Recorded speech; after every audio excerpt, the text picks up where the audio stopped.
আপনার প্রয়োজন কেবল দুটি জিনিস, একটি হলো সরলতা,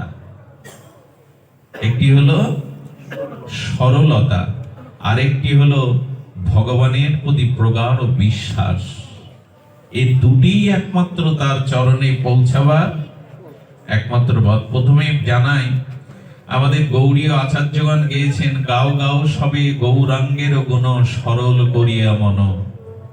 কপটতা থাকলে এ জন্মে কেন, কোন জন্মে ভগবানের কাছে যাওয়া যাবে না। একটু দয়া করে বলবো, সরলতাটার দৃষ্টান্ত আজ দুদিন ধরে আলোচনা করেও পিপাসা মিটছে না। প্রবল উৎকণ্ঠিত তৃষ্ণা এই লীলার প্রতি।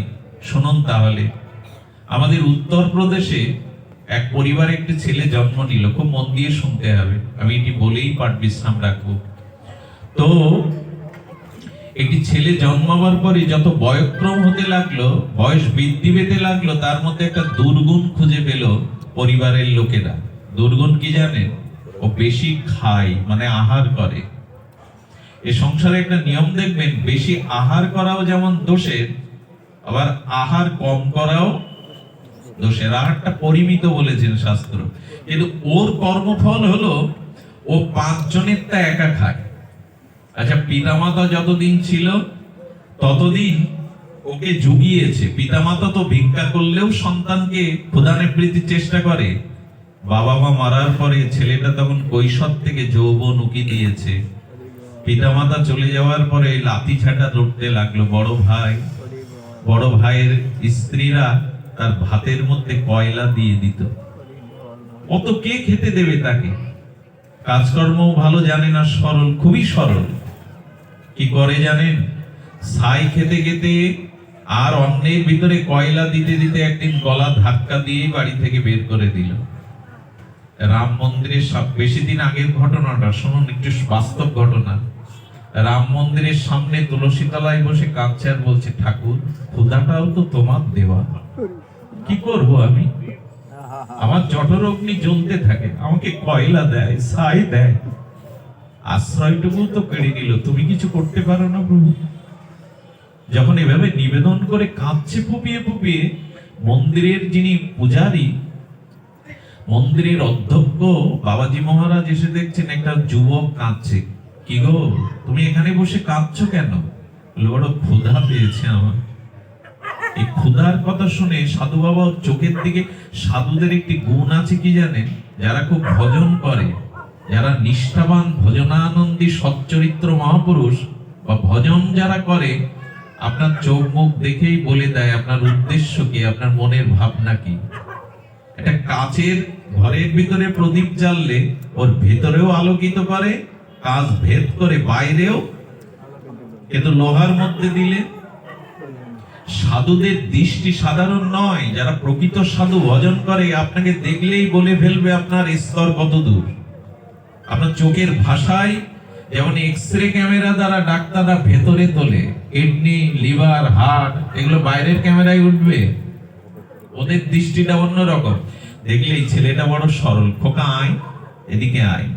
ওকে পেট পুরে প্রসাদ পাইয়ে বললেন, কে আজ থেকে মন্দিরে থাকবি? বলে, আমি কিন্তু কাজ করতে পারি না বাবা। বলে, একটু রাম রাম তো করতে পারবি? একটু রাম রাম করবি, আর এখানে 5-7 বার আমি ভান্ডারীকে বলে দিচ্ছি প্রসাদ পাবি, তোকে কেউ ব্যথা দেবে না।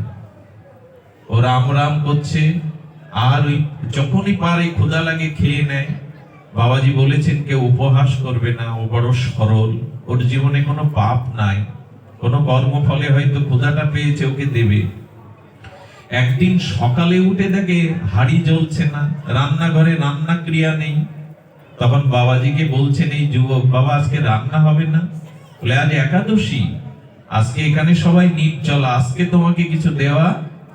ও তখন কেঁদে ফেলে বলছে, বাবা আমি যে ক্ষুধা সহ্য করতে পারি না, মরে যাব। বাবাজি মহারাজ মনে মনে হাসছেন, জানে তোর বিষয়। ভান্ডারীকে বলে দিল, 1 কেজি আটা, 1 কেজি আলু, একটু ঘি, সবজি দিয়ে দাও। শোন, এইখানে কিন্তু তুই রান্না করে খেতে পারবি না, এখানে আজকে আগুন জ্বলে না, এখানে সব নির্জলা একাদশী। তুই নদীর তীরে গিয়ে জঙ্গল থেকে কাঠ বা একটু আগুন নিয়ে যা, ওখানে একটু সিদ্ধ করে পাস। যখন চলে যাচ্ছে দূর থেকে ডেকে গুরুদেব বলে দিলেন, যখন পাবি না আগে একটু রামকে নিবেদন করে প্রভুকে দিয়ে পাস। ওইটা ওর মাথায় লেগে গেছে। গুরুদেব দয়া করেছে, কি বলবো, কাঠ জোগাড় করে রান্না করে কলার পাতার উপরে সেই রুটি সবজি যা করেছিল দিয়ে একটা তুলসী পাতা দিয়ে বলছে, হে রাম, আমি তো মন্ত্র জানি না, আমার সাধনও নেই, কিন্তু গুরুদেব বলে দিয়েছে তোমাকে দিয়ে পেতে, তুমি এসো। আর একটা নিবেদন, আমি ক্ষুধা সহ্য করতে পারি না, তুমি তাড়াতাড়ি এসো ভগবান। এই একটা দাবিতেই ভগবানের হৃদয় টলে গেছে। ভগবান সরলকে ভালোবাসে, কুটিলকে ভালোবাসে না। কুটিল আজ পর্যন্ত ভগবানকে কেউ পায়নি। দেখবেন ছোট্ট শিশু যদি বাড়ি হেসে ওঠে সবার মন ভালো হয়ে যায়, কিন্তু ওই শিশু যখন 80 বছরের বৃদ্ধ হয়ে হাসে, সে হাসি কি মানায়? কেন জানেন? একই তো ব্যক্তি, শিশুর যে সরলতাটা ছিল, বৃদ্ধের সে সরলতা নাই।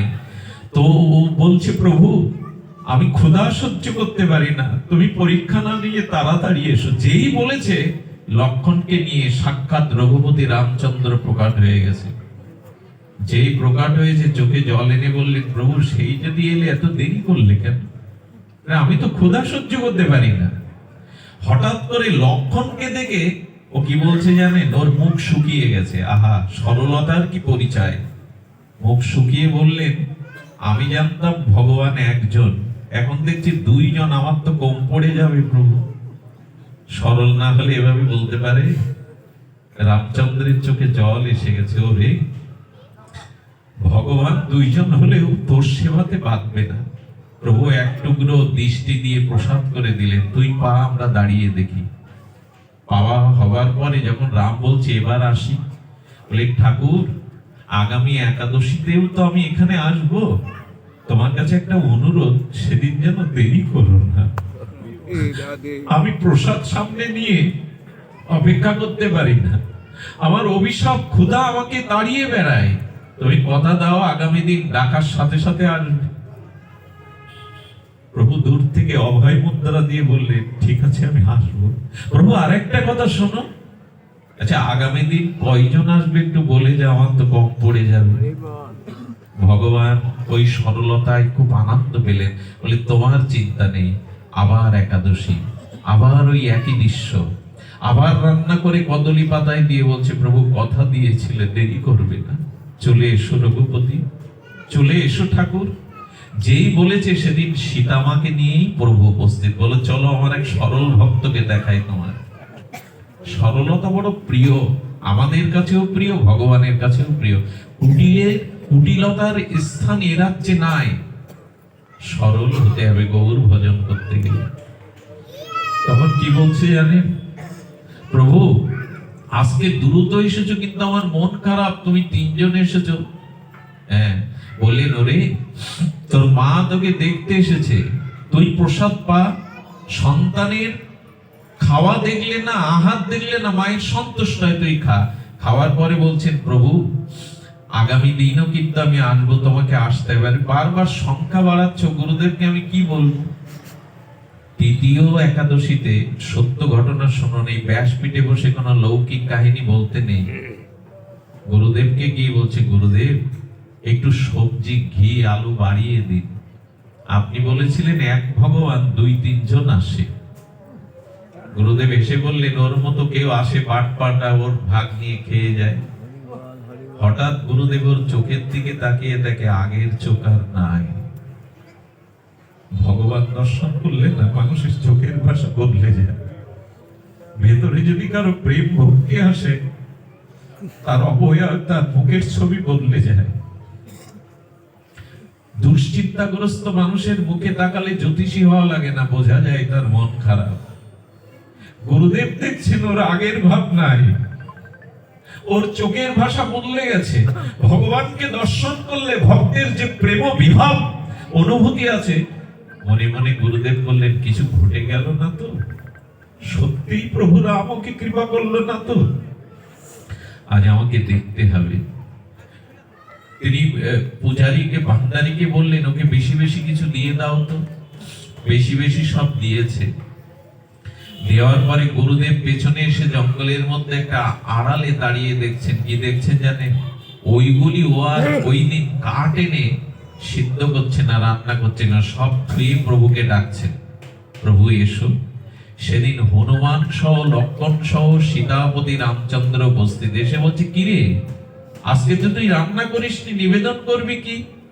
কি বলছে জানেন? বলে, প্রভু সব সংসারের এক নিয়ম, আমার সংসারের নিয়ম আলাদা কেন? বলে, তার মানে? বলে, তুমি যদি বাবা হও, মা জানকী যদি আমার মা হয়, আর হনুমান যদি তোমার দাস হয়, সব সংসারের নিয়ম বাবা আই করে, মা রান্না করে, আর সন্তানদের খেতে দেয়। আমি হাত পোড়াতে যাব কেন? মা থাকতে। সীতা মা কেঁদে ফেলেছে। সীতা মা প্রভুকে বলছেন, প্রভু তোমার এই সরল ভক্তের অনেক বুদ্ধি হয়ে গেছে, সত্যিই তো মা রেঁধে আজও খাওয়ায় সন্তানদের।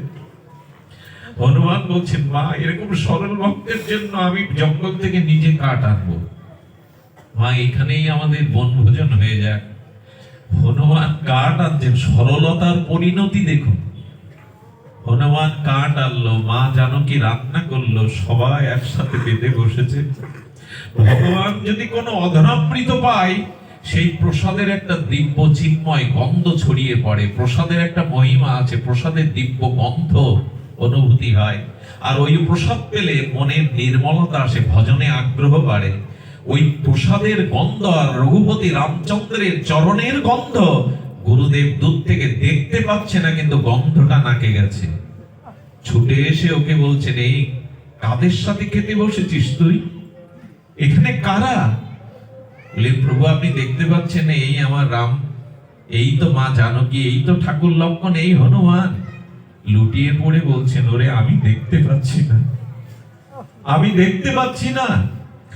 সঙ্গে সঙ্গে রঘুপতি রামকে এই সরল যুবক বলছেন, প্রভু আমার গুরু আপনাকে দেখতে পাচ্ছে না কেন? রাম ভগবান বলছেন, তোর গুরুদেবের অনেক পাণ্ডিত্য আছে, অনেক শাস্ত্র জ্ঞান আছে, কিন্তু তোর মতো সরলতা তো ওর নাই। আমি সরলতার কাছে চিরদিন ধরা দেই, ওর তো সরলতা নাই। তখন বলছে, প্রভু আমি আজকে আর প্রসাদ পাবো না, আর কোনোদিনই আসবো না, তুমিও আসবে না। এখন ভালোবাসা না থাকলে অভিমান আসে। কেন রে আসবে না?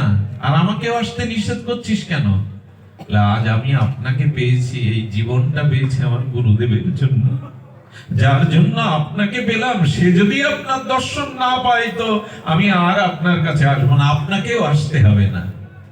এমন ভক্তকে ভগবান হারাতে চান না। বলেন, এক কাজ কর, তোর গুরুদেবকে তোকে স্পর্শ করতে বল।